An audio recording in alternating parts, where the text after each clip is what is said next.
ياسين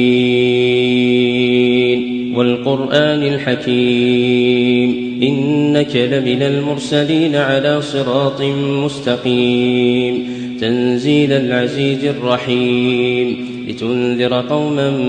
ما أنذر آباؤهم فهم غافلون لقد حق القول على أكثرهم فهم لا يؤمنون إنا جعلنا في أعناقهم أغلالا فهي إلى الأذقان فهم مقمحون وجعلنا من بين أيديهم سدا ومن خلفهم سدا فأغشيناهم فهم لا يبصرون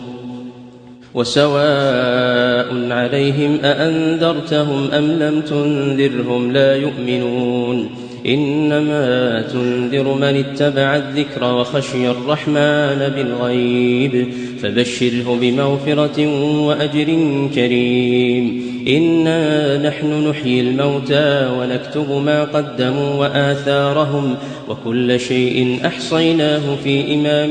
مبين واضرب لهم مثلا أصحاب القرية إذ جاءها المرسلون إذ أرسلنا إليهم اثنين فكذبوهما فعززنا بثالث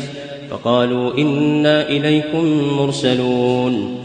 قالوا ما أنتم إلا بشر مثلنا وما أنزل الرحمن من شيء إن أنتم إلا تكذبون قالوا ربنا يعلم إنا إليكم لمرسلون وما علينا إلا البلاغ المبين قالوا إنا تطيرنا بكم لئن لم تنتهوا لنرجمنكم وليمسنكم منا عذاب أليم قالوا طائركم معكم أئن ذكرتم بل أنتم قوم مسرفون وجاء من أقصى المدينة رجل يسعى قال يا قوم اتبعوا المرسلين اتبعوا من لا يسألكم أجرا وهم